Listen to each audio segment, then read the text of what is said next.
je suis Wilfried Lupano, j'ai 42 ans, j'habite à Pau, dans les Pyrénées-Atlantiques. Récemment, j'ai publié donc Les Vieux Fourneaux en avril. Et en mai, je viens de publier le tome 3 de L'Homme qui n'aimait pas les armes à feu, avec Paul Salomon au dessin. Et le tome 3 de L'Assassin qui a le mérite, avec Yannick Corboz également. Voilà. Un peu avant, donc j'avais fait ma révérence en septembre, me semble-t-il. Donc il y a quand même un petit moment. C'est mes derniers bouquins.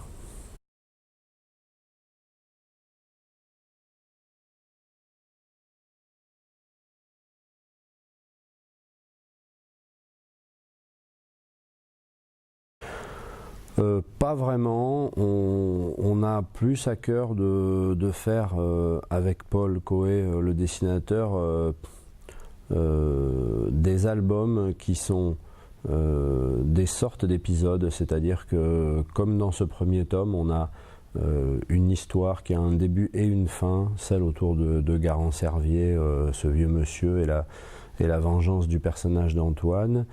Les autres albums vont être sur ce modèle, c'est-à-dire l'histoire globale des personnages progresse, on en apprend davantage sur les personnages et puis le portrait se densifie, mais quand même on veut garder une forme d'autonomie à chacun des albums. Donc pour l'instant il y en a à peu près 4 dans les tuyaux. Il n'y en aura pas 20, c'est une certitude, mais on ne sait pas encore exactement en combien d'albums on va traiter ça.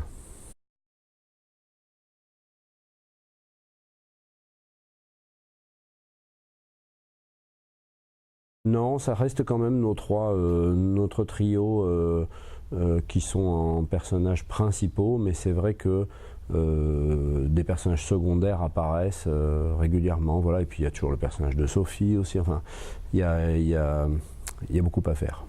Ils ont des vies très remplies donc.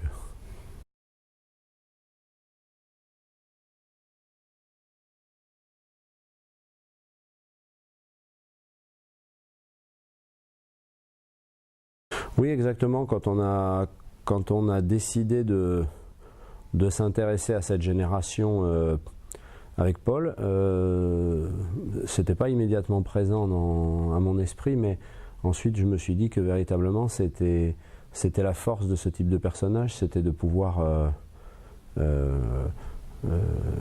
balayer toute l'histoire de France depuis la Deuxième Guerre mondiale, puisque grosso modo ils sont nés en 35-37 quoi. Donc ça permet de traiter énormément de périodes clés de la fin du XXe siècle et du début du XXIe. Et oui, effectivement, c'est d'une richesse incroyable. Et ça permet d'aborder plein de thèmes familiaux, personnels, politiques, environnementaux. Enfin, c'est une mine.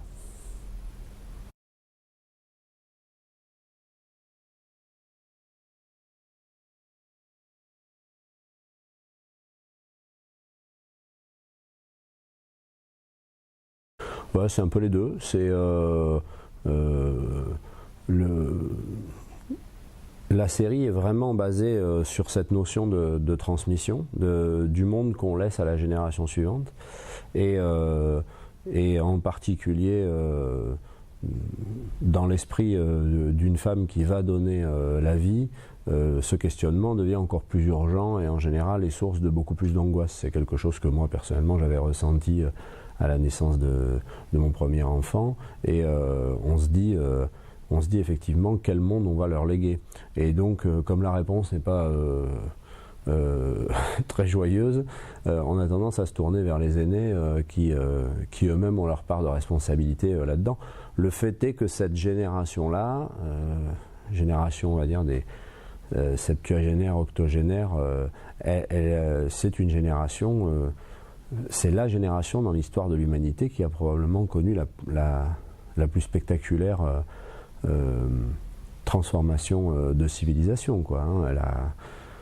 Ceux qui sont nés en 1935, ils sont quand même passés je caricature, mais dans les campagnes de la charrette à l'internet haute fréquence, donc c'est quand même violent, quoi. Voilà.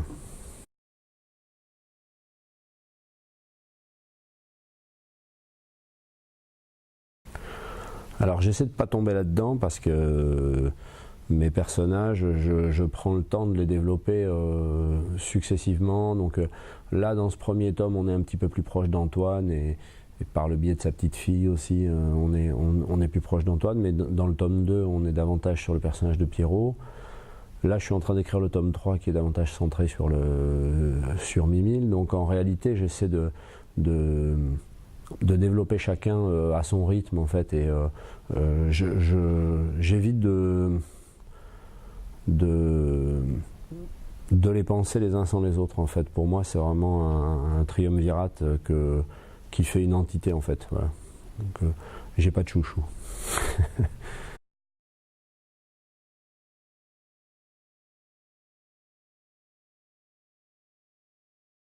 Oui, on s'est beaucoup inspiré de les premières réflexions qui nous sont venues ensemble quand on a commencé à élaborer le projet avec Paul, c'est des réflexions personnelles sur nos propres grands-parents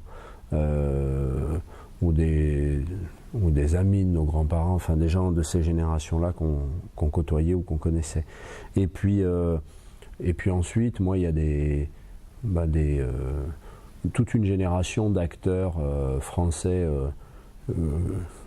dont je suis un fan absolu, qui sont Rochefort, Marielle, Claude Rich, voilà, toute cette génération que je trouve merveilleuse, Blier en son temps,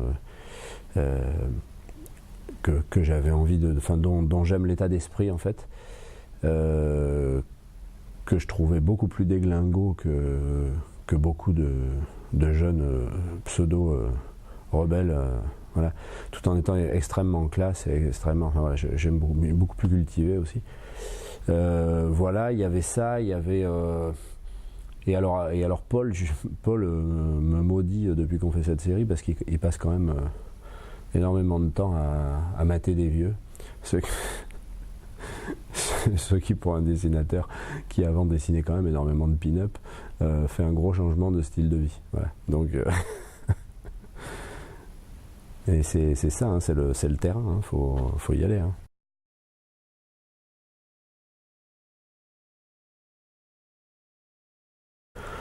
Je lis de la BD, oui, bien sûr. J'en lis pas énormément parce que j'ai pas beaucoup le temps, parce que souvent ça ne me détend pas, parce que j'ai du mal à ne pas travailler quand je lis les BD des autres. Donc aussi parce que quand j'ai travaillé toute la journée sur mes propres BD, le soir j'ai pas forcément envie de lire de la BD. Donc j'ai plutôt tendance à me diriger vers d'autres styles de bouquins.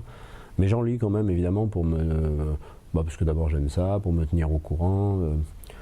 Du comics, j'en lis très peu. J'en lisais beaucoup quand j'étais ado. Ça m'intéresse plus tellement. Le manga, j'y connais pas grand chose. Je suis assez ignorant en manga, je dois bien le reconnaître. Je me fais conseiller des trucs de temps en temps, mais je suis un nul absolu en manga. Et je lis pas mal dans mon panthéon personnel, je relis beaucoup les classiques franco-belges, à peu près tout ce que fait Goscinny, Calvin et Hobbes, Binet, Goussens. J'aime bien toute cette veine-là, moi. J'aime bien me marrer en fait en bande dessinée. Voilà. Donc, mais après, voilà, je suis un très grand admirateur de Loisel. Gottlieb, enfin il y en a plein. Il y a des jeunes aussi. Il n'y a pas que des vieux. J'aime beaucoup Larsenet. Je suis assez classique hein, finalement en BD.